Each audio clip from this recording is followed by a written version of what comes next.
Good morning, everyone. Thank you.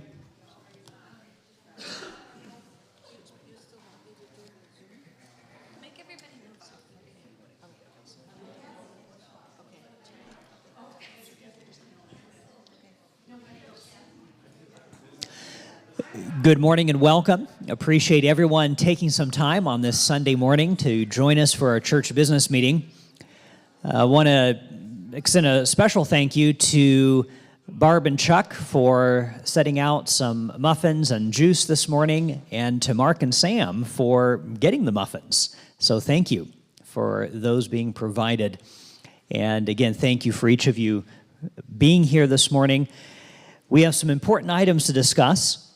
And as we do that, we will have opportunities for questions, we'll have opportunities for input, and then we'll be making decisions together as a church family. As we begin, I want to share with you two short illustrations and two Bible verses. Two short illustrations and two Bible verses. Thinking about a building project reminded me of something I had read about a church that was engaged in a building project, and or at least intended to do that, and so they formed a building committee. And the building committee had several successive meetings, and here are the resolutions that the building committee voted, not all at once, but one after the other over the course of several months as they met together. First of all, the building committee voted, yes, we recommend we build a new church. And everyone was on board with that. Well, a few weeks later, the building committee met again to discuss how they would accomplish this, and they voted that the new building should be located on the site of the old building. Okay, that makes sense. We're going to have to tear down the old one, we'll build the new one.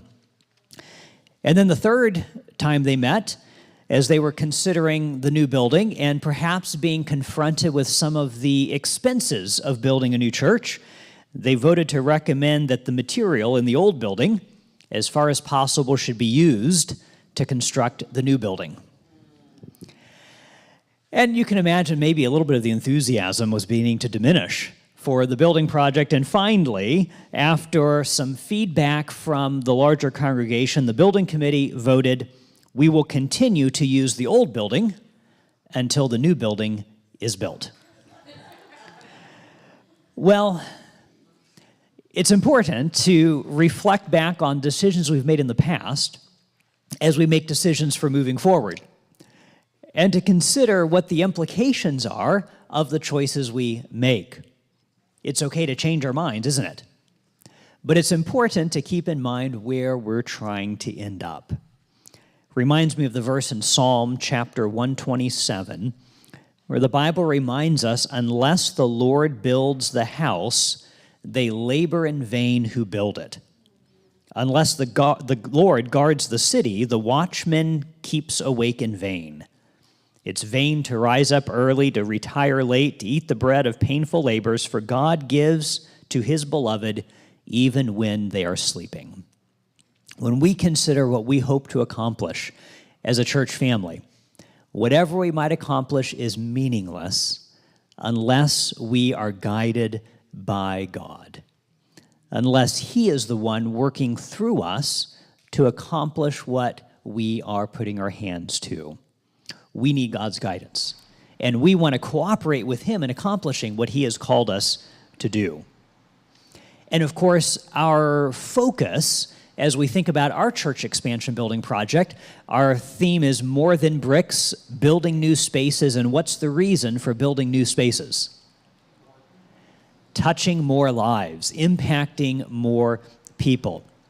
And God has given us a special mission as Seventh-day Adventist Christians to share the three angels' messages in our community.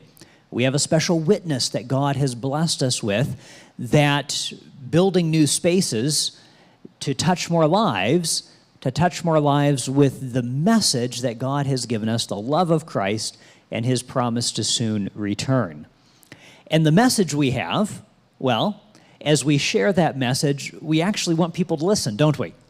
And that's why we focus on loving people, Christ's method of engaging and meeting people's needs. The whole mission of the church is evangelistic. Everything we're doing, touching people's lives, connecting with people for Jesus, sharing his love is part of that mission of growing God's kingdom. There's the story told of a commercial building that had 3 businesses in it, 3 retail stores, and they were all in a row. On the right end was one store, in the middle was another, on the left was a third.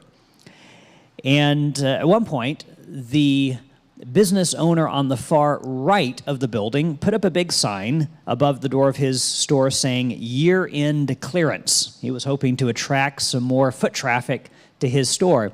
Well, the guy on the opposite side of the building thought, well, I'm not going to be outdone. I don't want him to get all the business. And so he put up a big banner saying, "Annual closeout." And the business owner in the middle, he looked at those 2 signs and thought, what should I do? And so he put a big banner over the door to his store that said, "Main entrance." He decided that he was going to capitalize on what they were doing and hopefully drive customers to his store. You know, we look at what's happening in the world around us, and we don't want to be motivated by what's happening around us. We want to be motivated by what God is doing in his leading. But we don't want to miss opportunities, do we? We don't want to miss opportunities to connect and to share the message that God has given us. In Matthew 5, in the Sermon on the Mount, Jesus said, "You are the light of the world. A city set on a hill cannot be hidden."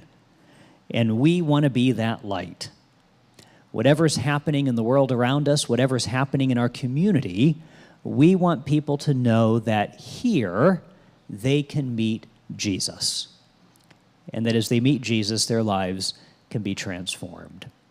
We're going to talk about our More Than Bricks project today. We're going to discuss the mission and the finances of our church today. All of that is connected with us letting our light shine, of being a place, a shining beacon that draws people to Jesus. And as we're drawing people to Jesus today, we recognize we need his wisdom and his guidance. We don't want to be like that church building committee that just couldn't quite make up their minds of what the best project strategy was. We know God has a plan.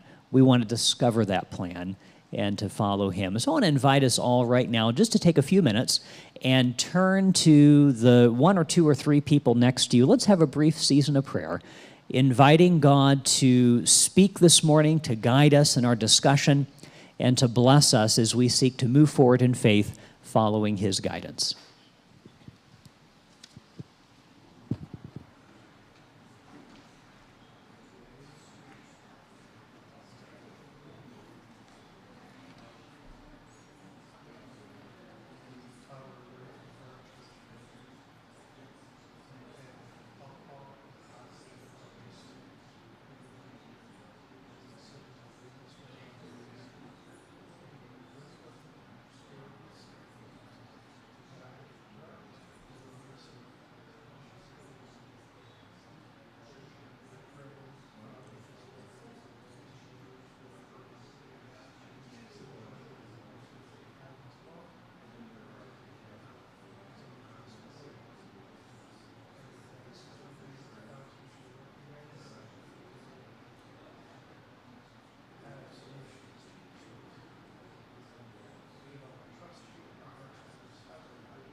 Well, now we get to jump into the business of the business meeting. And the first item, we review the minutes from our previous business meeting. And when you came in, there were 2 stacks of papers by the door. Hopefully you got both of those. I appreciate Bernie standing there and handing those out. When you're a greeter, you're always a greeter, right? Even if it's not Sabbath morning. Thank you, Bernie. So hopefully you've had a chance to review these minutes and look over them. Again, it's a report of our last church business meeting, which was in January 18 of this year. When someone's prepared to do so, I'd be happy to have a motion that we accept the minutes. We have a motion, and I see a second. Any comments or questions on the minutes? Okay, all those in favor, a raised hand and sign of support. Thank you. Any opposed? Okay, that is carried. Well, we have one more item of church business this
Well, you didn't come here to approve minutes, did you? That wasn't what drew us together this morning. It probably had a little bit to do with our More Than Bricks project. And then, of course, the budget, which we'll look at in just a few minutes. Over the last several years, our Cornerstone / More Than Bricks / Building Committee / Everything Else Committee has been focused on moving us forward in harmony with how we have voted several times as a church and business session to build an expansion for our church. And we've shared some preliminary floor plans in the past, but we have kind of final floor plans and want to share a little bit with you this morning, as well as some renderings, and then an update on where we are in this process and what we can expect as we move forward. This is a floor plan of the upper level of the church expansion, and we'll just zoom in on the new portion of the building. There is the black square, which is the elevator, an important part of this project, which will allow us to have a facility that's fully accessible to everyone. You'll notice that most of the expansion on the upper level will be for a new lobby, foyer, mixed-use space that will provide us room where we can gather and fellowship and socialize before and after functions. It'll also be large enough for us to have smaller functions in that space as well. You can see in the bottom, kind of the middle there, the main entrance to the, right here, the main entrance, which is our existing main entrance. There'll be a vestibule here, and then moving into the main foyer. The green area is the section that will be, which is our current foyer, but will then be part of the sanctuary. And also with some new space for our AV team. And Liz and our AV team have harmoniously shared the secretary's office for quite some time now, but this will allow the AV team to all be in pretty much one place and be able to take care of all the needs of streaming and also tending to the audio and visual here in the sanctuary from the back corner of the sanctuary. And so there'll be a dedicated room in the back of the sanctuary for the audiovisual team, as well as a sound desk in front of it. And while it may look like that extra space isn't adding all that much seating capacity, once the expansion happens, we'll have 47 additional seats in the sanctuary, in addition to vastly improved facilities for our AV team. Any questions or comments on this level of the addition? Oh, yes, thank you, Liz. And there is an additional stairwell up here on the right corner of the addition, and yes, thank you for pointing that out. The plan is also on the back side of the elevator, which is this area. There'll be a counter with a sink that will provide a space, kind of much like we have in the fireside room. So when there is something happening, such as muffins being served or some other function, there'll be a place to tend to snacks and so forth there. Here is a rendering of the new foyer. This would be looking into it from the entrance to the foyer from the existing foyer. So this would be where you're moving from the existing building into the addition. And this is an artist's rendering of that. Things like the floor covering the carpet, that's not settled. That's just something that was put in there. So there's some carpet in there. The color scheme and so forth, we have a committee that will be making decisions on that. But that's looking from the existing part of the building into the addition on the upper level. If we go to the lower level will primarily be additional space for our fellowship hall. In fact, the addition will more than double our fellowship hall space. And we're thankful that these two rooms will be able to flow together. There'll be a 12-foot wide opening from the existing fellowship hall into the new building. And there won't need to be any doors there, so that will be just an open space, which will be good. The existing kitchen will be turned into storage, and you'll notice in the top left-hand corner there'll be a new kitchen, which will be significantly larger than our existing kitchen. There will also be new bathrooms. There'll be some additional storage down there as well. And here is a rendering which is looking from the farthest wall of the new addition back towards the existing fellowship hall. And again, just a rendering, but it gives you a sense of what that space will be like. And then here's a rendering looking from the corner back towards the new kitchen. And again, that gives you a sense. You see the entrance on the left, the kitchen to the front, and a serving area there on the right. So these are the floor plans for the addition as we're moving forward in the project. Barb. So the new bathrooms are additional.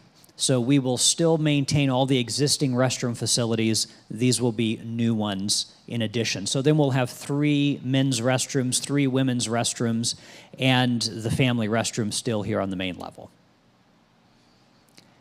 Any other questions? Yes? Is there room for coat racks somewhere? That's a great question. So coat racks, as we've worked with the architect, we've settled on a plan for coat racks that in the lower level will have some portable coat racks that we can put out during the winter months, and this would be in the lower level. And then during the summer months, they can be put in storage, and there'll be space in the storage room for that. And on the upper level, let's see here, on the upper level, and Joe, you help me with this so I make sure I'm getting this correct, but I believe here on the edge of the elevator, there'll be some coat rack space there. And is this also? Yes, okay. So they'll be in two places in the new foyer on the upper level, place for coat storage, and there'll be two cabinets that can be used for that. One will be right outside the sanctuary, and the other will be near the elevator. David. For the upper level in the big narthex area, will there be at times I can imagine we use tables and chairs or stand-up tables. Is there storage, and are we going to have a separate grouping up there so we don't have to transport up and down? That's a good question. I don't know that we've had any discussion about that. We do have some limited storage capacity on that level. Most of the vast majority of additional storage is going to be on the lower level. But that's a good point. Nikki.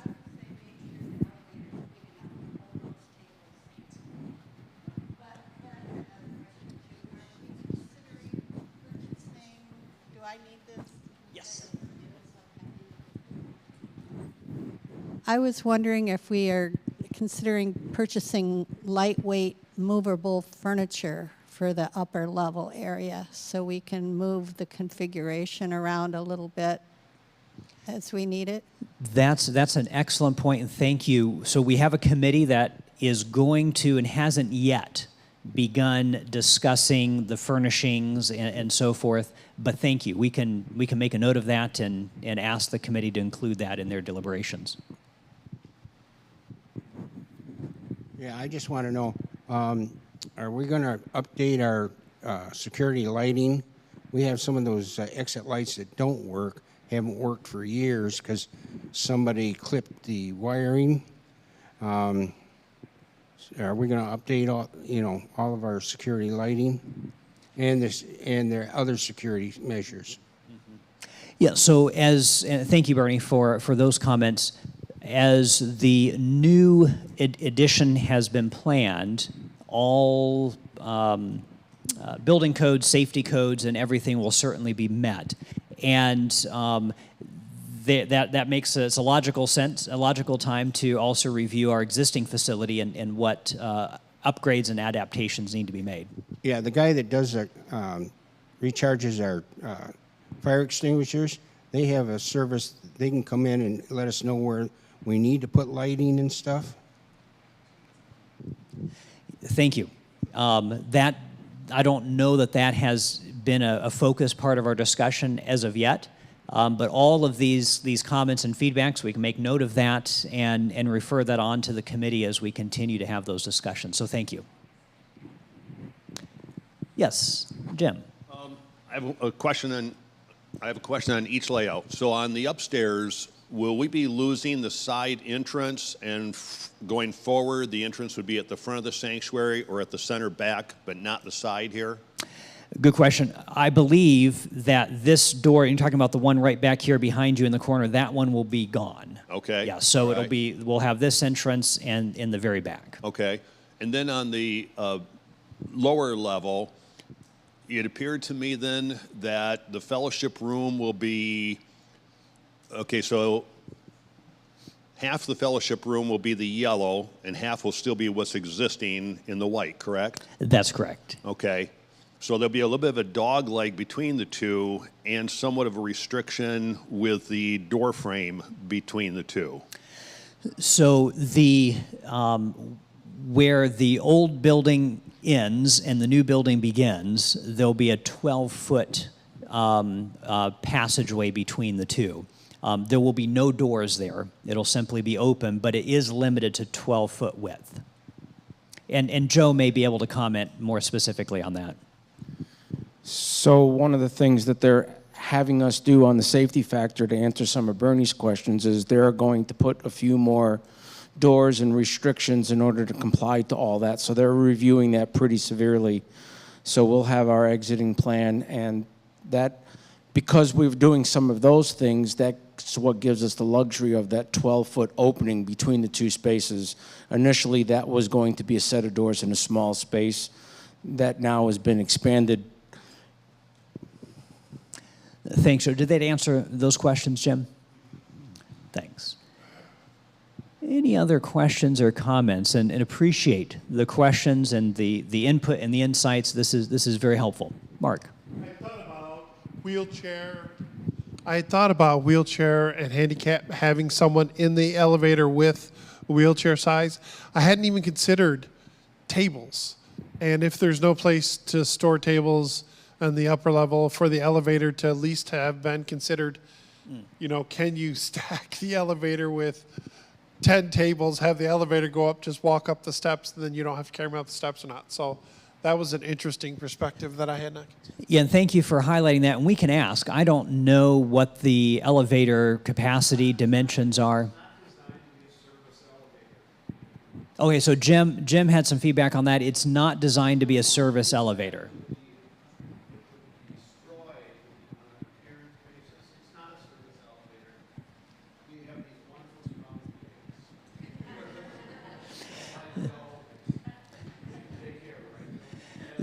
So there are some limitations with the elevator, both size, capacity, and then also consideration of what do we want to use it for, and how that might impact it. Janelle. I trust the wisdom of those who are on the committee, but I have a question. Why more bathrooms?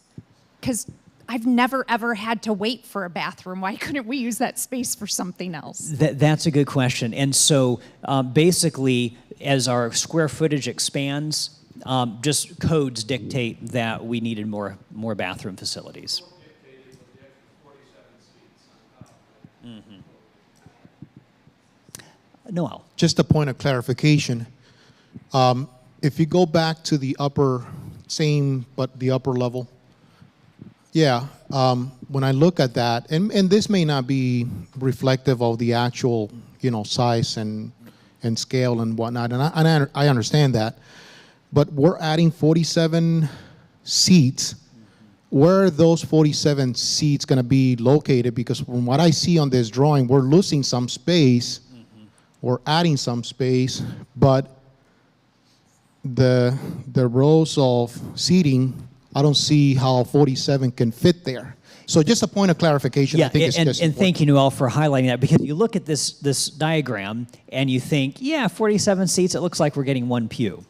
And so there are a few places that those seats will be realized. If you turn around and look in the back, the very back section, those rows don't extend all the way as wide as our existing pews because we need a pathway there. That wall will be gone because the sanctuary will go all the way to the back through the foyer, and so those rows will be extended. And so there'll be some additional seating capacity on each one of those rows. And then also, while it looks like on the diagram we're only getting one more row, we're going to get a full row here. We'll get another full row here, and then probably another third full row in here in the back. Because we have all of the space back through the foyer. And so 47 additional seats, those are some of the places that will realize those. And again, I recognize on the diagram it looks like we're getting one pew, but there are 47. Thank you. Thanks for asking that question, Noel. Jim. On the elevator, kids will be kids. Is there going to be some way to keep them from playing on it? So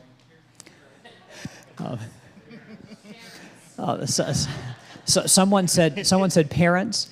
I think that's going to be Joe's job, head deacon, and so I would delegate that to our deacon team. But good question. How many times have I said the kids in the church belong to all of us? If you see something, say something.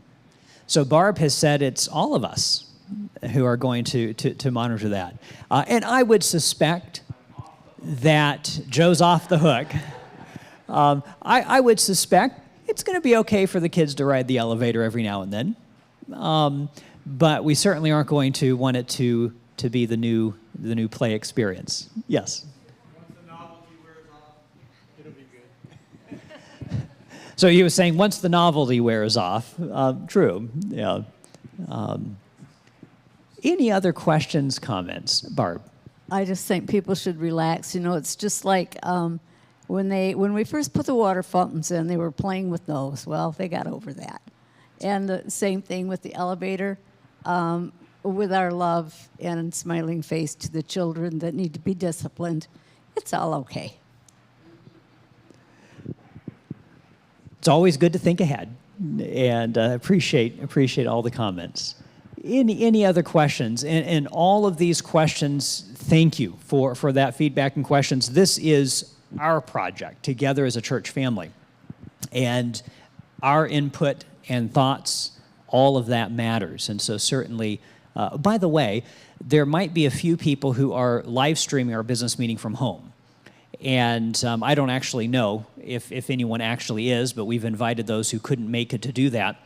And if you are viewing this at home and you would like to make a comment or ask a question, please text Jan Birmingham.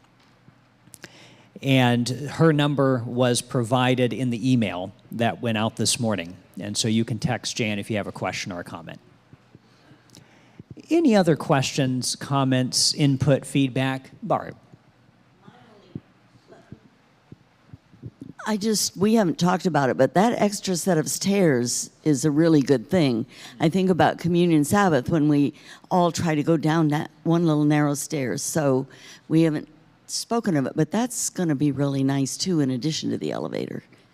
Yes, good point. So that will double. Actually, we'll have 3 ways of getting downstairs. There'll be the elevator, not for the kids, and there'll be the new stairwell and the existing stairwell. And so we'll have multiple ways, and that will really help the flow, won't it, when we're transitioning from one level to the other. Dave. I have a thought I've been thinking about, and it's really outside the church during construction and how it will impact Feeding America. I'm wondering if if we've envisioned where that will be staged and how it changes. If we're thinking of September or sometime soon, this fall, we need to be thinking and planning for that to happen and take place. Thank you, David, for that comment. And one of the priorities, much like the building committee that I talked about, we want to build on the site of the new building, old building, want to use the existing materials. We want to meet in the old building until the new building is completed. Not quite to that extent, but we have expressed to the architect through this whole process, and then as the project was put out for bid, this was communicated to the contractors as well. It's part of the bid documents that were provided to the contractors. And our expectation is to maintain full use of our facility through this process, and be able to continue to engage in the full range of activities and ministries that we have as a church through this process. Yes, we'll be impacted some, but there shouldn't be anything that we do that we won't be able to do. Now, there'll be, at some stages, there'll be some creativity that we need to have in how we do that, but we've asked that the parking lot, as much as possible, be maintained for our use. There'll be a portion of the parking lot on that side of the church that won't be available to us during the time of construction, but most of what we have will be. We'll continue to have Sabbath worship services here through that process, and probably Feeding America will be one of the more challenging aspects for us to figure out exactly how to do that, but I'm confident we'll be able to. We are hopeful that we'll be able to break ground soon. In fact, it's possible even within a month, and begin this process based on the decisions that we make today, and then how rapidly we're able to review the contract with the contractor, and then get that signed to move forward. But we should anticipate this happening very quickly, and through the winter months, seeing our project take shape. Chuck. As a greeter, I seldom go through a Sabbath where I don't meet someone who is shopping for a home church. Yesterday we had someone who came here 25 years ago before her children were born or before she was married, but she wanted to come back to the Pawpaw Church when they moved here. And couple that with something Jim said some time ago, which was profound. Jim, you're profound. And that is, if we don't add on, how are we going to say no to the people that come? We need space for those who want to join us. Thank you, Chuck. And thinking about, we were talking a little bit ago about the 47 additional seats in the sanctuary. Also want to highlight again, more than doubling our fellowship hall capacity, which many times when we have events downstairs, that's probably where we most feel the squeeze. And that will be a real blessing to have space. Yes, Liz. What is the projected time frame? And I might turn to our building committee co-chair, Jim Birmingham, on that one. Well, they want to break ground like we talked about. They want to break ground if we give them the nod in the next 2 or 3 weeks, and they want to button it up so they can work all winter. So I would say, Joe, within a year, would you see a solid work, a fair rule of thumb? Joe, so within a year from now, we could have a grand opening, I imagine. Thank you, Jim. Bernie. All right. I think we should put a time limit on it, because I've worked construction and I know how that goes. All right, we're going to do it in a year. Well, a year and a half later, and it's still working. So we need to put a thing in the contract saying, all right, you run over, you start losing money. You can't do that. It sounds good, because if you have it on that side, then you have to have an early accomplished provision in there where you pay them more. That's the industrial. So thank you, Bernie. Yes, Bernie's concern was we don't want a project that just kind of drags on and on and on. We think in a year time frame, we want to be able to keep moving forward and have that accomplished. Jim's comment was that kind of the industry standard is if you want to start charging the contractor if he goes over, you got to be willing to pay him more if he does it quicker. Joe. So I had an opportunity to communicate with the contractors. I walked on their properties, one of the jobs that they had done. And it was a church project. We talked about budget and that fact that they did stay on task with the budget and they got done quickly. I don't think we have to have any concern that they're going to want to camp out here on our campsite. So I don't see that happening. I see them being efficient, effective. They've tried really hard to accommodate us in all ways possible. Jim. 2 things. One is, Jim mentioned breaking ground in a couple of weeks, and then we have our program here in a month and a half, so I'm assuming that breaking ground does not mean being disruptive to, the back area here. And then secondly, I'm just assuming that we'll have our latest and best visuals for any visitors coming in during that time to see what's beginning to happen here. Yes. Jim. There's going to be some disruption. They only hold a bid for so long. We can't go back to them and say, I put it off for 2 months when an inflationary factor is in place for them. We would literally likely lose the contract if we did that. They've already held it longer than they specify, the guaranteed bid part of it. So there probably is going to be some disruption that you can't get around, but it's only disruption, not cancellation.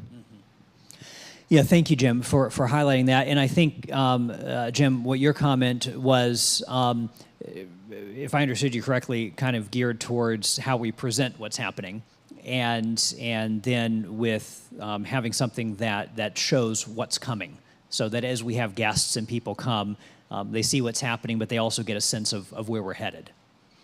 I think Jim's comment is a really good one. I think it's going to draw attention to our church that we're growing and people are going to be looking. I think we can put it on the sign. I think we need to put some of these renderings on the website that we're growing, and often building creates excitement. So I think if we just capitalize on that, it could be a really good thing.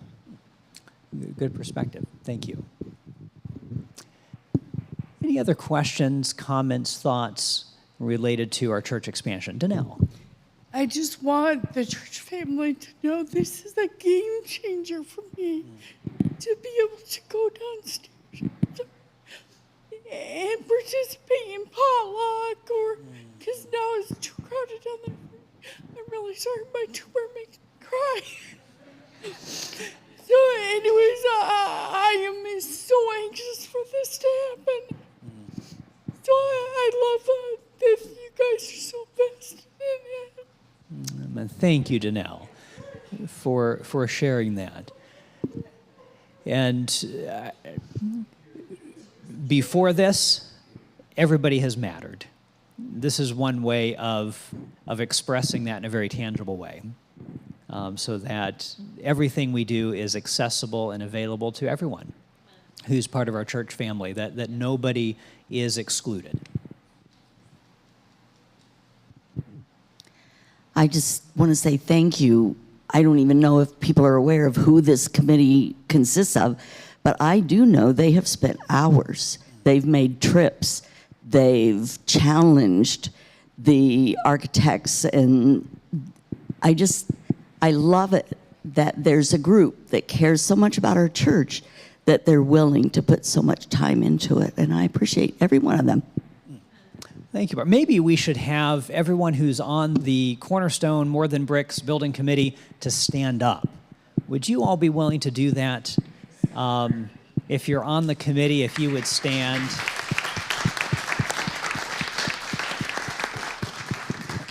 And there are 2 or 3 others on the committee that weren't able to be here this morning, so it is a larger group. But thank you to each one who's been serving. Brian. As a relative newcomer to the church here, just some reactions and feelings I get from coming to this congregation. I'm not used to a church that's so full, okay? Many of our churches are not this full. Some of the best fellowship that happens, not dissing the main service, but it happens in the narthex and it happens at Fellowship Hall. And probably one of the most uncomfortable things for someone like me who's not totally outgoing is to go into a very crowded Fellowship Hall, and if you don't race down there right after church, you don't find a seat, and you don't know anybody. And that's where we want fellowship to happen. That's where new members come in, and that's where they start feeling comfortable. And that's probably one of the most difficult parts right now. Not that we tend not to be unfriendly. We're friendly, but if you don't know anybody and you have to ask somebody for a seat, it's uncomfortable. And the other thing is, I feel the sanctuary is a sacred place, and I like our conversations that aren't always on Sabbath or aren't always maybe centered around the church service to be out in the narthex. You know, general greetings and whatnot. I just think it's a better place to have conversations so that it can give our sanctuary that special, this is where we worship. And so I think both those spaces are going to be very valuable, not only for comfort's sake, but also to keep our sanctuary holy. Thank you, Brian, for sharing that. Jim. Just a couple facts they might be interested in. When we received the initial bid, it was way out there. And we got with the architect and Carbon 6, the low bidder, and they were the low bidder. And we said, hey, man, we don't know if we can get there. And we asked them to do some value engineering. Now, a lot of firms would not do that because it cuts into potentially their profit margin. Yeah. And that slowed us down by a few weeks, Pastor, maybe 3. And they came up with $321,000 worth of savings on this project. So it's not a project that's fat, but without compromising the project's quality. So you have a architect and you have a Carbon 6, a vendor who really wants this project to be successful. The other thing that I think everybody should consider, so I might not have to talk later, I might even tread a little bit on Chris's area on both of these, is you have to put in perspective the fact that 6.5 years ago, think about this, folks, 6.5 years ago, before COVID, we as a church approved a $2 million budget. Now, do you think there's any way in the world after 6.5 years we can stick with $2 million and get a project of the same comprehensive values that we've put in place done for the same amount of money? You all know that it's an impossibility. The real issue here is we should be celebrating the Lord's miracle and allowing us to have this project in the realm of what we can afford to accomplish if we're committed to it. The other thing that I noticed yesterday is all the wonderful kids that were up front. They're going to be adults eventually, and they're going to need a facility that's much different than the facility that we have. And I love this place, and you all do. The other thing that I always said when I was in a bond issue, we're not building this just for people now. We're building this also for the unborn. So are they worth a little bit extra? And maybe I'm wrong on this. I think the Michigan Conference knows that we have something special going here. Where do you go in a church where you have all of these kids and families from 30 to 40 attending? We want to make sure we don't put anything in the way of us being very attractive to that population in all of our populations. So if the elephant in the room is the money, maybe we're not looking at it quite correctly. When you consider the 6.5 years that's passed since the initial church vote to spend $2 million on the project. I think it's a miracle that we can accomplish so much. Thank you, Jim. And as Jim highlighted, we haven't begun looking at the budget issue, which we will transition to once we've had an opportunity to hear everyone's comments, does reflect an increase in costs. But as Chris, our treasurer, will share with us, there's a strategy for being able to meet that. John. Just a comment on to that comment.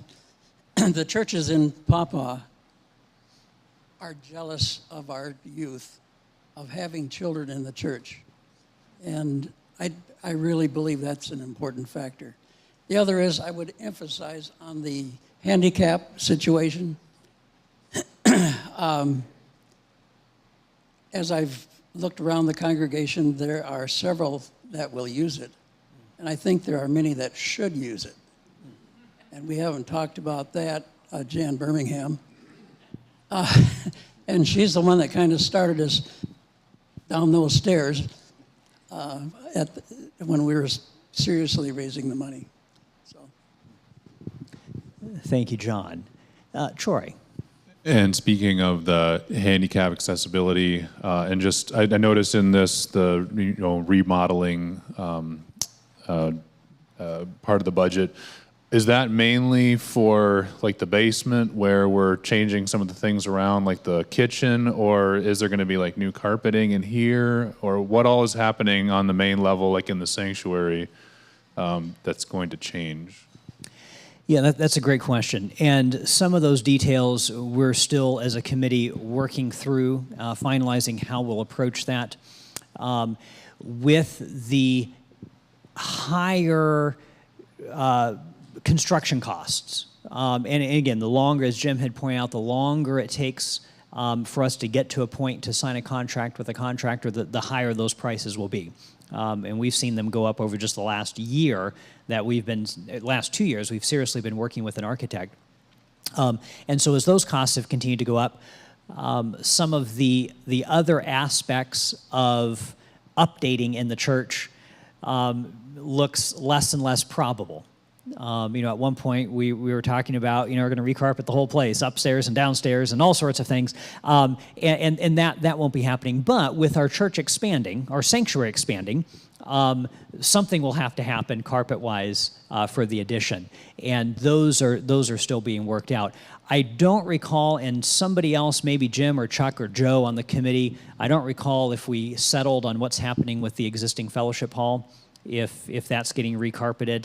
I think it is. Yeah, okay. So the existing fellowship hall will be recarpeted as part of this project. Looking again to the people in the know, did we settle on what's happening with the sanctuary? Not, okay, so that's still an open question. Did that answer, Troy, your questions? Thanks. Noel. Just want to go off of and add some of the things that Brian and Janelle said earlier.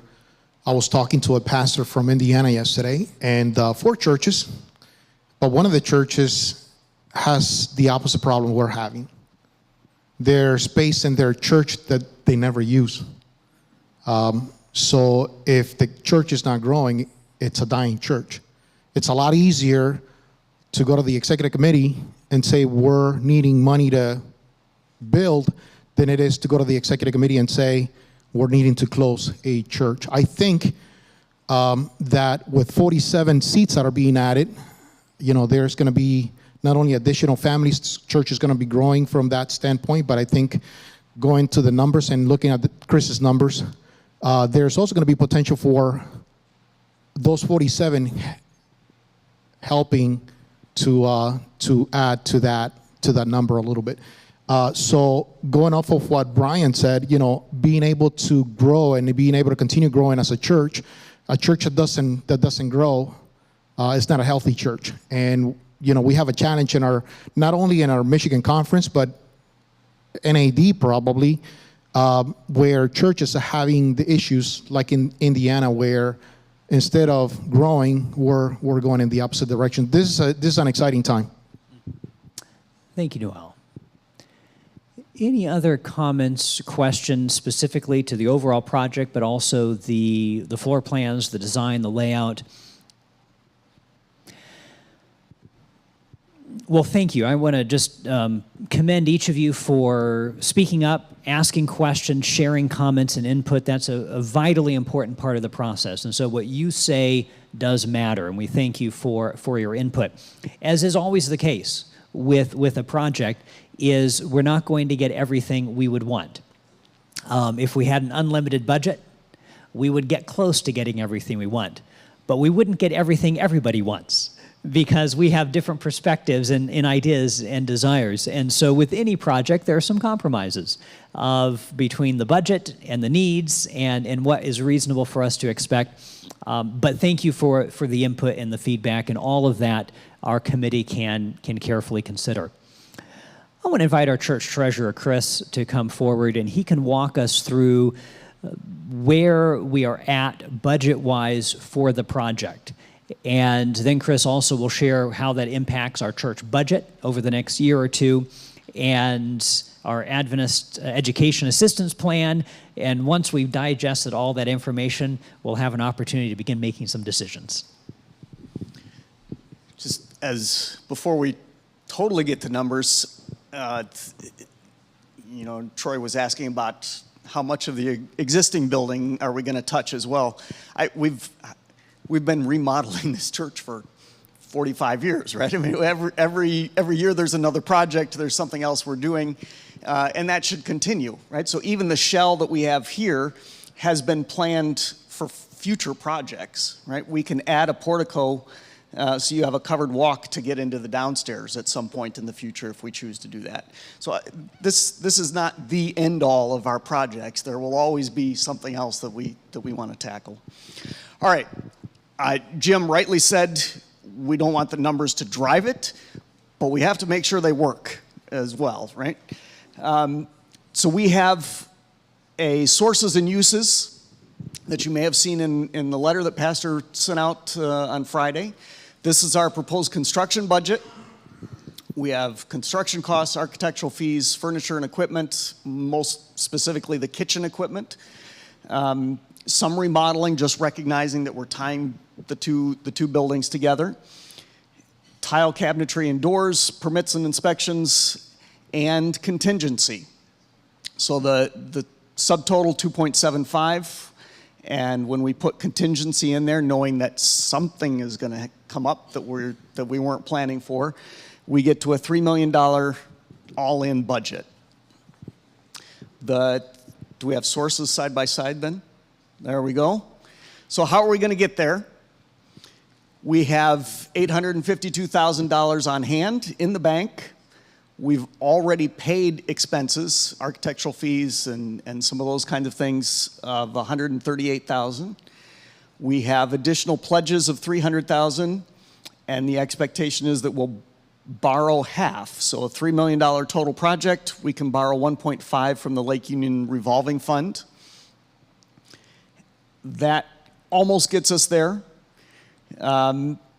We have other reserves on hand, not counted in the cash on hand, right? We have replacement reserve. We've funded our depreciation over the last however many years, 10 plus, 15 years.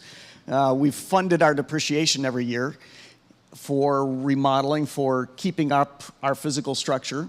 And we have an operating reserve. So as we look at the budget, which we will in a little bit, we budget to spend $100,000, we only spend $80,000. A lot of that difference every year we have put into a reserve so that we're prepared for things that happen in the future. So we have reserves of $240-some thousand. At the business meeting in January, we voted to use $87,000 of those reserves for this project. So the proposal then today is to authorize an additional $121,000 of our reserves to fund our contingency. Obviously, we hope not to spend the contingency. We're not going to keep changing our mind and redoing work that's already been done. We're picking our project, we're moving ahead. So we hope not to spend the contingency or most of the contingency. So then those funds would just revert back to us either in our reserves or we could choose to pay our loan down faster, right? We'll have choices as we get to the end of the project if we haven't spent those reserves. But part of our funding proposal then today is to authorize an additional $121,000 of our reserves for this project. Do we have questions on this slide?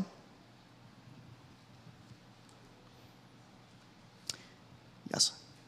We will continue to still have the depreciation replacement, so we'll still keep adding into that as the years go on, correct? The budget proposal that we'll look at momentarily continues to have depreciation funded reserves in the budget, yes. So the intent is to continue that process, continue that practice. This leaves about $32,000 in our reserves, so we're not using every last penny. That's almost 2 months, not quite 2 months of our monthly budget. We will still have in reserve.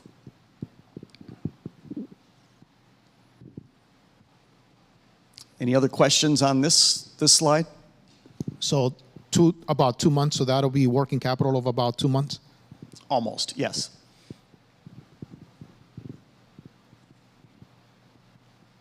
Our current budget is 16 something, right? So that 32,000 is almost 2 months of our current budget.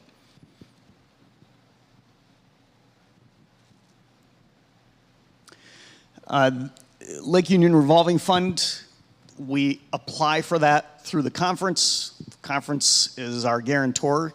They have approved it and then send it on to the Lake Union Revolving Fund. They have approved our loan, so that box is checked. We'll see as we move to the next slides, but that payment then over a 25-year amortization is about $9,000 a month. There'll probably be extra costs like well or the sewer. Are those built into the costs of the building already? Correct. Those are in the building, all construction cost already. That doesn't mean some surprise might happen, but the ones that we already know are going to happen are in the construction budget. One additional funding source that we've not yet discussed is MAP. And we have applied for MAP funds. We don't know if or when or how much that would be, but that's also a potential funding source that we're exploring. Correct.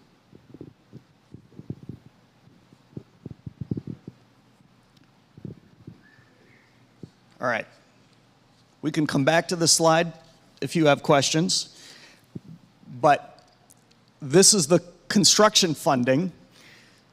But these questions kind of all roll together, right? You just heard how much the debt service payment is. So we need to look at the budget and make sure that we can afford this on a monthly, on an annual basis as well.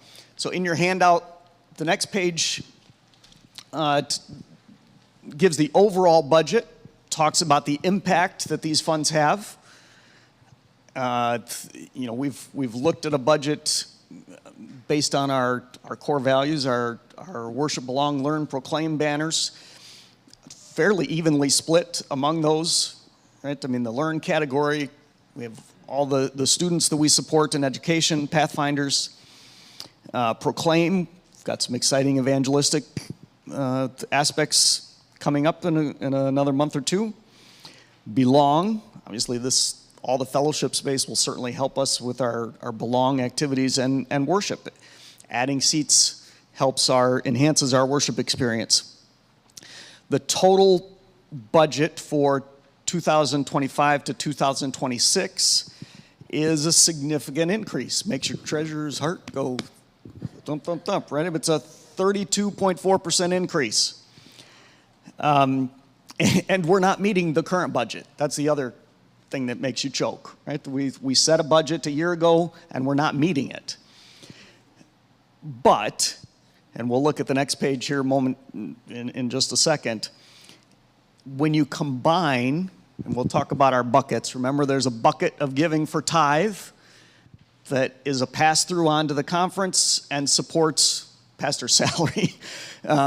We get a part-time pastor back, but tithe is not the lifeblood of this church. It does not support the ongoing everyday activities of this church. That's the separate bucket of church budget. And then our cornerstone fundraising is our third bucket, right? Special activities, we've been fundraising for Cornerstone. So the three very distinct buckets.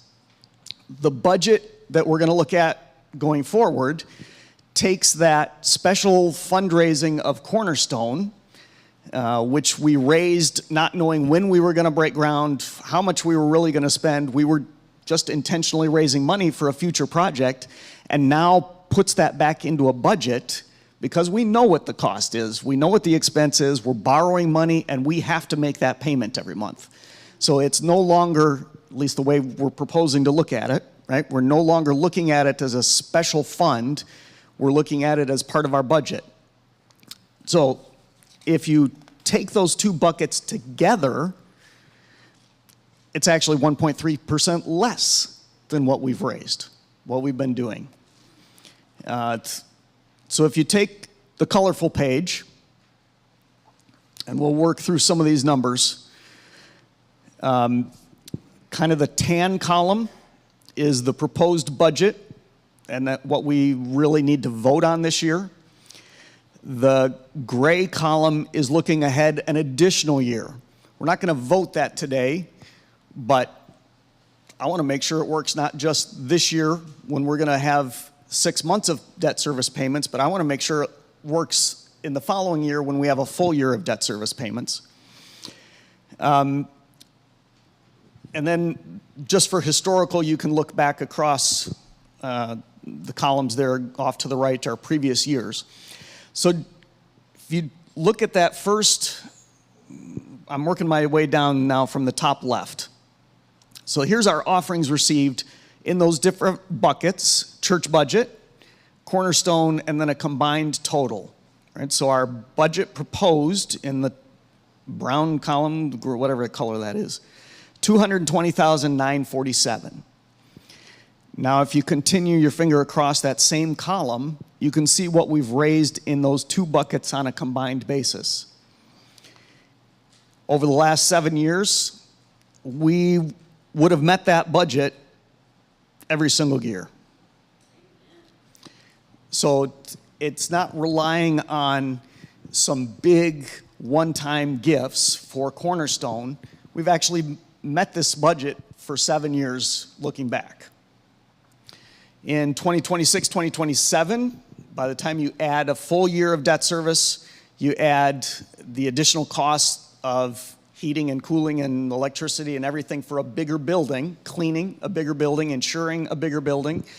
Those costs are estimated there, so it would give us a budget of $272,223. And as, again, you look across those columns of years past, there's only a year or so, two almost, that we would not have met that budget looking back. So is it feasible? Or does it rely on, one big gift?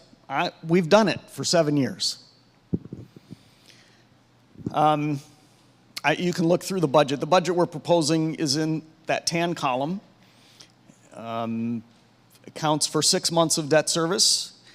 It accounts for some higher utilities. We have the education plan that we should talk about next. It combines the church ministries categories.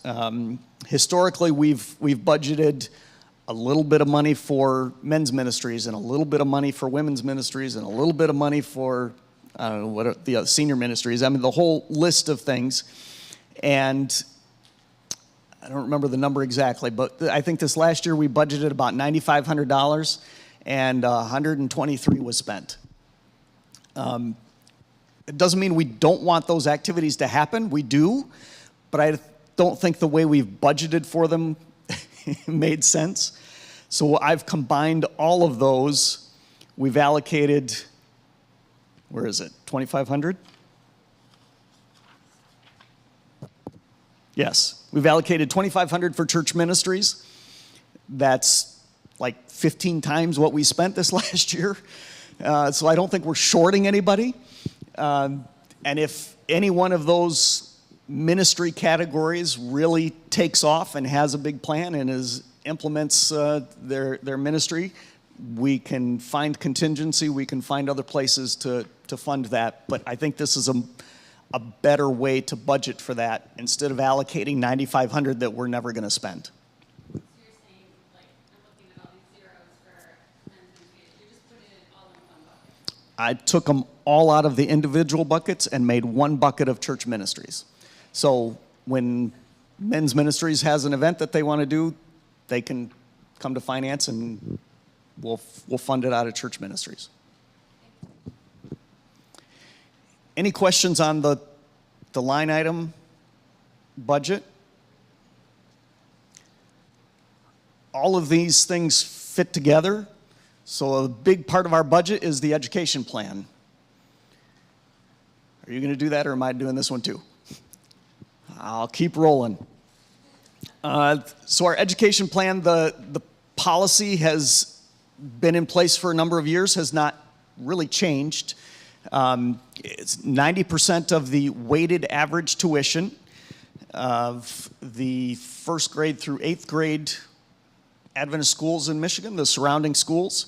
We have, it's on the other page, 16 kids at 6 schools.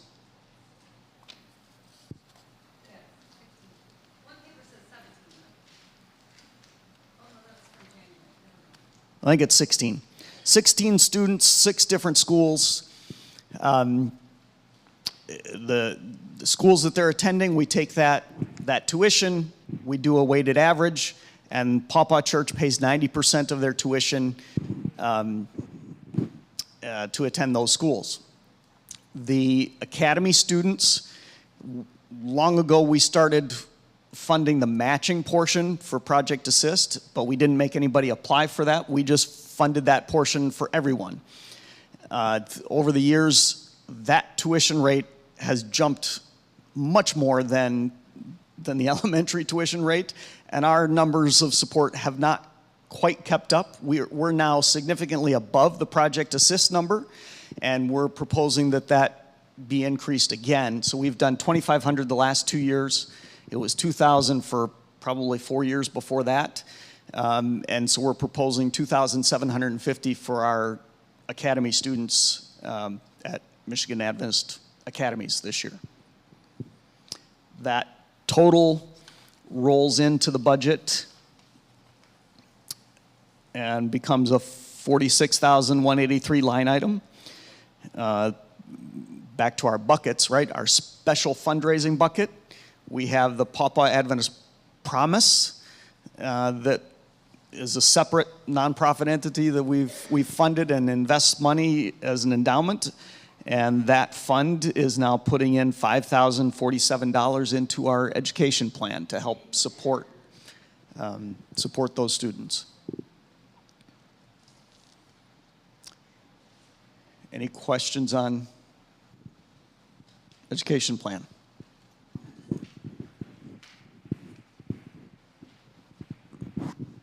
I see the 46,000 for this proposed budget.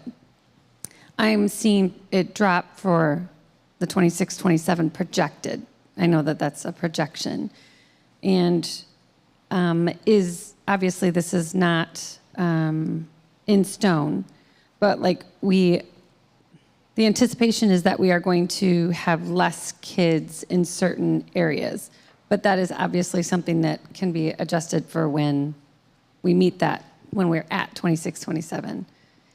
And that's all. I just am concerned. Like, I've seen everything else go up in the budgets for 26-27 for projection, but that one I see going down. So just a question as to. It's the assumption of participants, not our participation. I don't know if I said that quite right. My assumption for 2026, 2027 is that we increase the high school amount another $250 to $3,000 per student.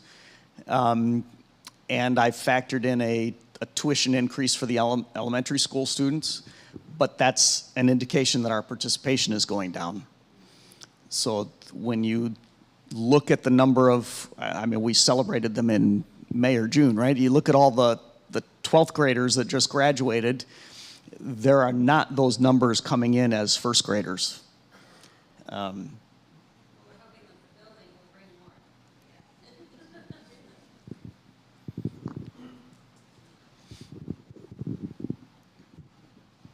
I just am so thankful and amazed and thankful to God and this church family that we've been able to do this for so many years.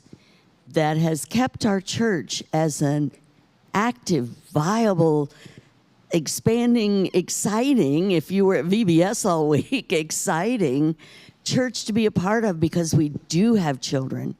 The reduced numbers of participants is concerning. Families are making different choices than they've made in the past. But we're still coming up with the money and we're still enjoying the children who are here. And I will tell you that when you have some children, then you have more children because kids want to be where other kids are. We saw that at VBS in the drama production we saw on Sabbath. There were kids who aren't a part of our church family, but they drive here to be a part of our church family because there are kids here. And so we want to maintain it as long as God gives us the funds. I think that our policy has been stable and I think has been a really good thing. For all of you, this is a very legal program that we have, which means we have to be very careful. John Steffen reminds me all the time, we have to be very careful how we handle this. Not everybody understands that. But if we aren't careful with these funds, then parents are going to get in real trouble with taxes. So it's legal. We have to maintain the policy. We have to follow the policy. But what has changed is the cost of Adventist education is horrendous. And so when we do a weighted average, then we end up with that number going up. And the cost of academy is where the parents hurt the most. And over all these years, we've helped a lot with elementary, and then we made it so they could apply for Project Assist, but not everyone is rewarded that amount. So I think it's very reasonable for us to increase the amount we're helping with academy. And even if they play on the elevator, yes, sometimes want to knock their heads together, but aren't we happy that we have this group of kids that want to be here? What year did we start this? 1985, we started our education plan. It's been tweaked over the years, but this general plan has been in place since 1985. I just want to thank Papa for its devotion to our kids. And I mean, our family has benefited from this, and I'm thankful for it. I hope that didn't come across as negative when I was asking the question about future. I was just concerned, I'm thinking, we're growing, we're doing this, and I'm thinking we're going to add more kids to it. That was my thought process with that. So thank you again for our church sacrificing our budget for the salvation of our kids. Just a couple of explanations. Number one, when people apply to be a part of our educational aid program, I tell them there is no pot of money. Well, we have our fund now that's really helping, but there's no pot of money. That this money is available because people sacrificially give to the church. And that is just a miracle that we have people giving. And one other, just to clarify, we have our program, our educational aid program.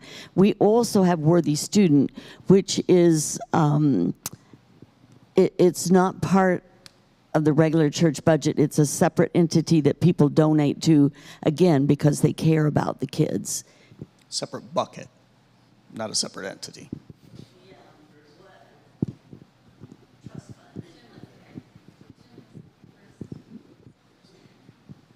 Just a couple of comments here. Coming from a Wisconsin conference and being a treasurer there, dealing with a lot of education stuff. We had Wisconsin Academy and all that. In Wisconsin, there's something called school choice. They have two programs now. There's one in Milwaukee, and then there's one that covers the whole state.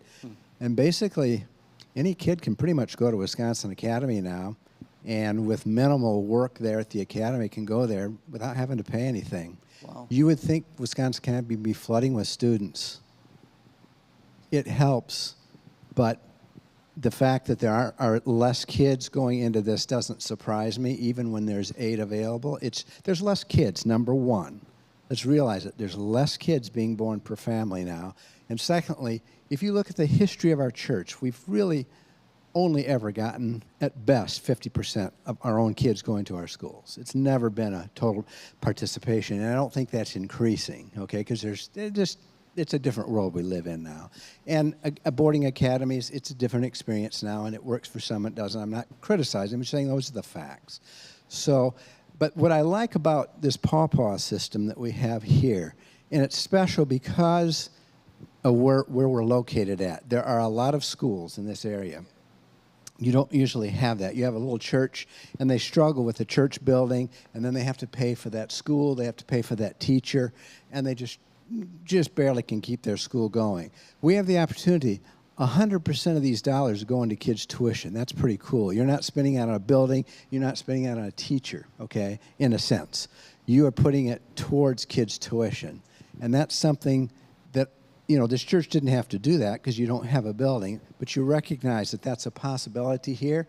I think it's pretty cool. I mean, it's amazing. So, Jim? And Chris, I got a question here. Looking at your pro budget, and in years past, we've kept going down every year. Is that because of the students? You're looking specifically at the education line? Yeah, because you look at 46,000, then you keep going back, and it's been above that. But it's been coming down each year. Yep. Yeah, you go back to 2020, 2019, we had a big group of students coming through. And we just saw them all graduate right here last month. So yes, this was an even bigger part of our budget in the past, right? 75,000 in those years.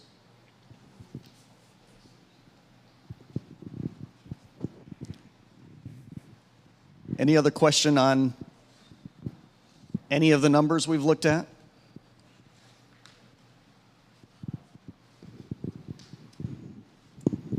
Well, thank you, Chris, and thank you for all those excellent questions. So we've talked about quite a bit this morning, haven't we? We've looked at our building project, an increased budget for that, a strategy, though, to meet that, to allow us to continue moving forward. We've looked at our church budget for this coming church year, but also a projection for the following year and how the servicing of the mortgage on the building expansion would impact our church budget. We've talked about the education assistance plan. That's an important part of our church budget. That's all been information, and we've talked about that information, but we've not made any decisions. And now it's time for us to make some decisions. So we're gonna make decisions in the order that we talked about things this morning. So that means starting with our church expansion project. And Jim, I know you mentioned maybe you had already said your comments, but Jim and Chuck are building committee co-chairs, and our building committee has made a recommendation. Our finance committee has reviewed that. The church board has voted to recommend the recommendation of the building committee, which is that we adopt what you see here on the screen, that we move forward with the building project. You recognize that the costs have gone up. We have a plan for addressing that, and the recommendation is that we adopt that plan. We increase the budget. We reallocate some additional funds from our contingency and reserves, and we keep moving forward. That's the recommendation that we have from our building committee and our church board. And before we open up for discussions on a motion, I wanted to give Chuck or Jim an opportunity as our co-chairs to speak to that, if they would like to. So Chuck says he still supports it. No, I think, I don't know that needs to be anything more added from my perspective. Jim. There's not a whole lot more to say. You know, you're kind of killing the animal here. But all of the projections I've listened to financially have been anticipated spending levels. And we haven't talked about the possibility of increased revenues levels. Everybody has to keep in mind we're adding 47 seats. And we're not just adding them to dust off. We're hopeful, and we think very likely that additional members are going to come in.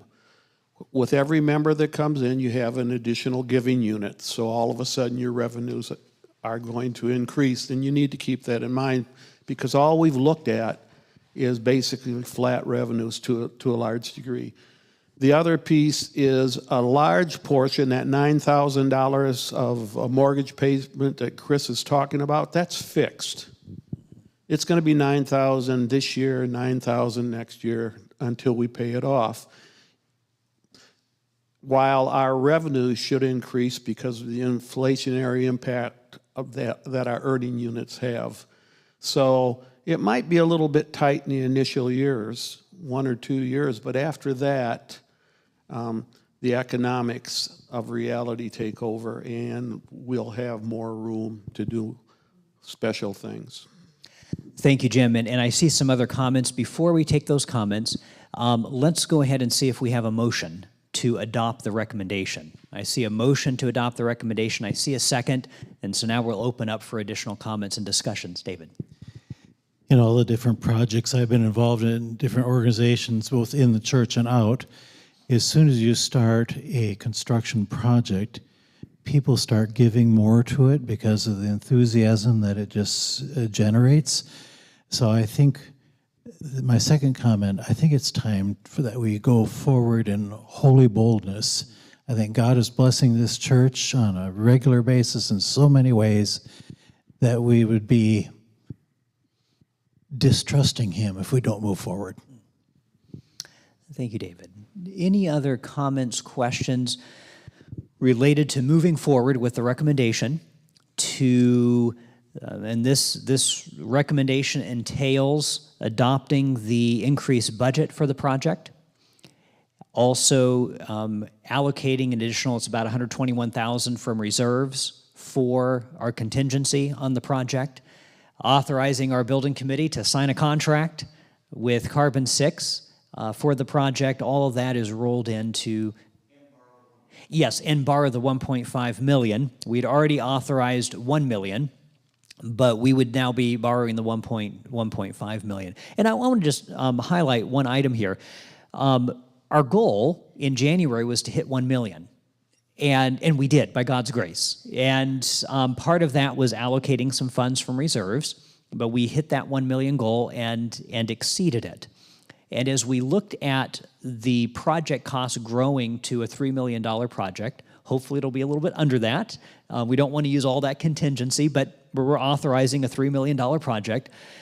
And our question was, are we going to be able to get to having 50% of that already donated or on hand or pledges? We were at $1 million. We needed to get another 500,000 or so. And based on the giving that has happened and $300,000 in pledges, that, and this was just recently, $300,000 in pledges, we've hit that goal. We're able to accomplish that. And so I think that's significant, seeing how those funds have fallen into place that give us the option to say, yes, we want to move forward. Just a point of clarification again. I think the answer is yes, but I'm assuming, or the assumption here is that both at the conference level and the union level have looked at these numbers and they approve? Yes, thank you for asking clarification on that. Yes, these numbers are approved both by the conference and by the union. Any other questions or comments on the recommendation to move forward with the $3 million budget for the building expansion, including an additional allocation from reserves of about $121,000 and authorizing the $1.5 million mortgage loan from the union? Absent any questions or comments, we have the opportunity to vote. This is a significant decision, and so I want to make sure everyone has an opportunity who wants to speak to it before we vote. Okay. All those in favor, a sign of support, an aye. Aye. Any opposed? Okay, that is carried. So, Jim, we can sign a contract.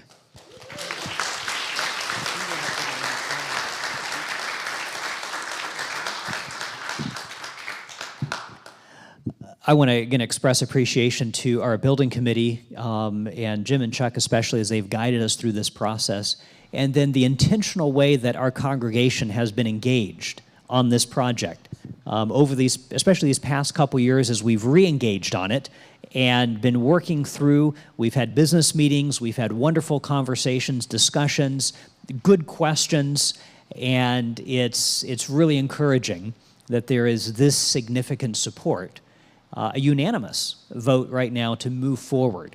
And we're excited to see how God is going to bless through this project, bless our church moving forward for years to come. Thank you. Well, we have another vote, and that is related to our budget.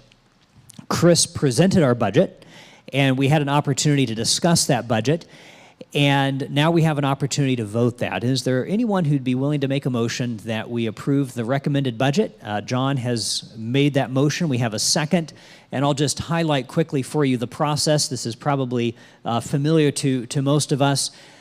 The Finance Committee works on crafting a recommended budget. And when I say the Finance Committee, I mean Chris.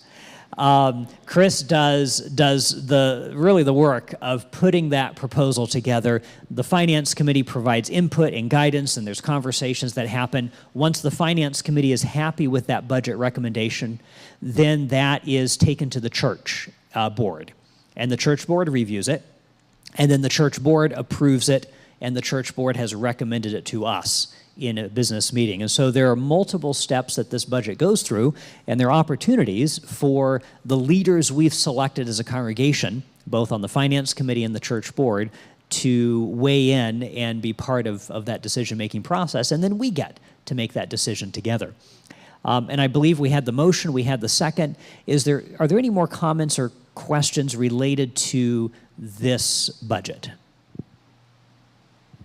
Just a comment, I really appreciate that Chris laid out past years, because it's when we see how God has guided us in the past that then we have faith to take the steps for the future. And I'll just clarify that we're only voting the 2025-2026 budget. And Chris gave a projection for the next year. That's not what we're voting, but that was helpful information for us to look at, the 2025-2026 budget. Any other questions or comments? Okay, all those in favor, an aye. Any opposed, same sign. Okay, that is carried. Now, as part of that budget, we basically approved our assistance plan. But that's such a significant part of our program. I think it's good for us to have a standalone vote to say yes for our Adventist Education Assistance Plan. Chris presented that to us. It's going to be supporting 16 students this coming school year. Do we have a motion to reaffirm our Adventist Education Assistance policy? We have multiple hands going up, so we have a motion and a second. Any comments before we vote? All those in favor, an aye? Aye. Any opposed? Okay, that is carried. Wonderful. Well, we've made some important decisions, haven't we? We've made the decision to move forward with the building expansion project. That's a significant decision. We have defined our missional focus for this coming year. That's really what the budget is. You've heard it said before, if you want to know what people value, ask what do they spend their time talking about and what do they spend their money on? And collectively, we're saying as a church family, this is where we want to spend the money that God is entrusting to us, and that's an expression of our values. That's an expression of what we believe is important as a community, as a family of faith. And part of that is how we're impacting our community, what we're doing to connect with our community. And last Sabbath, well, yesterday, we talked in churches briefly about Final Empire, and I want to just mention that again. And if you weren't here yesterday or you didn't get either of these two flyers, they're on the table by the water cooler in the foyer. I'd encourage you to pick up one of each. One is simply an invitation card for Final Empire. And you may want to collect a few of those if there are people you're thinking of that you'd like to invite to this series. The second is a bookmark that on the reverse side has the heading prayer card. And there are, I think I said yesterday, 5 spaces. There are actually 10 of people you want to be praying for, specifically in the context of this series, this fall, Final Empire. People that God puts on your heart, you may want to invite to come and be part of the series. It's a short series. Final Empire, we're going to be having just over the course of 2 weeks. We start Friday, September 26th. We'll meet Friday, Sabbath, and Sunday evenings. And then on the next weekend, October 3, 4, and 5, we'll meet again. Final Empire is a series that's presented by Sean Boonstra, including an on-location documentary presentation each evening for the first 4 presentations, that's then followed up with an interactive Bible study that looks at those principles that Pastor Boonstra highlighted that have to do with the history of our church, or rather of our nation, and where we got to today, and looking at Bible prophecy and lessons we can learn for living and thriving as Christians where we currently are today and looking to the future. And so I'm excited about this series. We'll have those first 4 sessions that Pastor Boonstra will be joining us via video, and then the last 4 sessions, he kind of drops off. Hopefully we won't miss him too much. And we'll continue our study looking at a continuation of these principles in the Bible and Bible prophecy, hopefully engaging with people where they're at. Have you noticed that everyone has lots of opinions about our country and where our country is headed and what we should and shouldn't be doing? And are we on the ascendancy or are we on the decline? Well, Bible prophecy answers a lot of those questions and gives us perspective that many don't have in our country, in our community. And this is an opportunity to share a biblical perspective.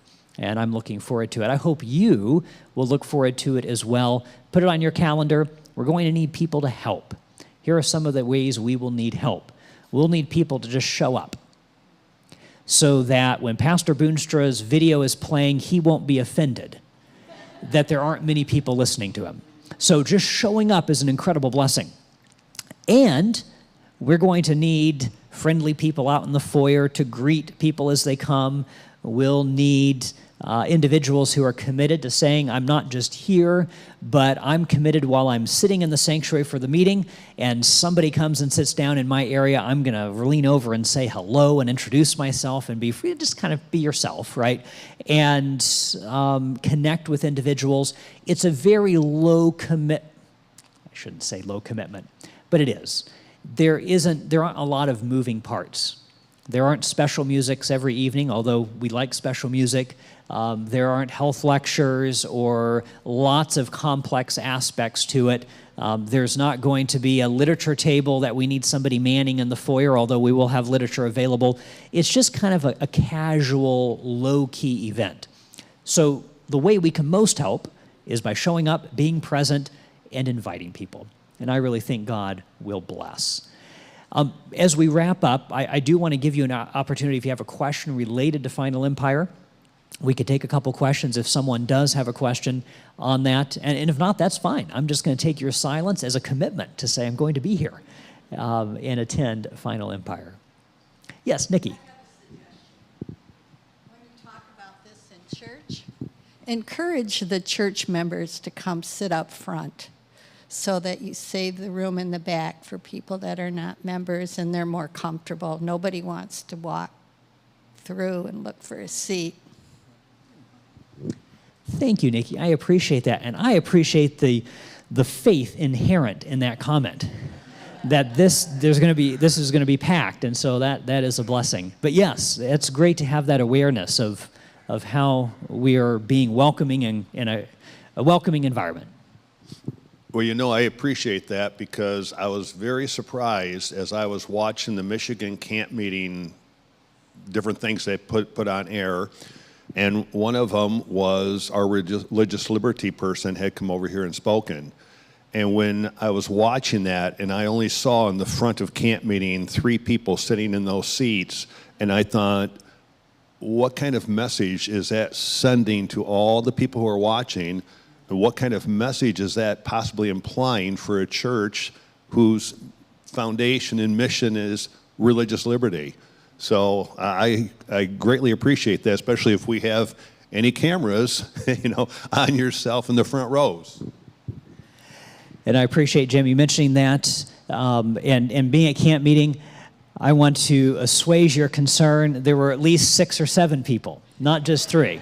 No, actually, that presentation that the religious liberty leader, I think from the Vision, was making was in the main auditorium, which seats about, 2,500 people. And there would be maybe 80 to 100 spread out through the whole auditorium. But yeah, it definitely did not look very well attended. Well, I want to thank each one of you for being here this morning. It's not yet this evening. It's actually still this morning. And your presence and participation is a value statement of saying, my church matters to me. And I care about the direction of our church, where we go in the future, what we're prioritizing, what we're focused on. So thank you. Thank you for being part of our discussion today. And I'm excited, looking forward to our building project beginning, looking forward to our evangelistic series, our Final Empire series this fall, looking forward to what God's going to do as we step forward in faith. I'm excited for the future that God has for us, and I hope you are as well. Just remind everybody that we need help taking stuff down from Oh, thank you, David. So here's an opportunity to pitch in. We have some tear down we need to do for VBS. And then we also want to think ahead to Wednesday, where we have Feeding America. And so if you're available, or if you're not available, rearrange things to be available. If at all possible, be here for that. Many hands make light work for both now and on Wednesday. Well, it's time for us to close with prayer. And Troy, would you be willing to have our closing prayer as we conclude? Let's bow our heads. Dear Father in heaven, Lord, this is it's an exciting day. It's an exciting time. Big decisions were made today that are going to impact a lot of people for a long time. And as a recent new father, I'm excited to see my son grow up in it. Father, I pray that you will be with each member of this church. Help us to pull together as a unit and to remember that we have a common goal, and that is to bring more people to know you. I pray that you will be with us throughout this week. I pray that you be with all of our church ministries that we perform, and want to just praise you for letting us be a part of it in our own small way that adds up to a whole lot. Thank you for your love and for your sacrifice, and help us to be able to make a similar sacrifice for those that you love. In your name I pray, amen. Amen. Thank you, Troy, and thank you to each one of you. God's blessings, and thank you for those who are able, pitching in and helping with the teardown.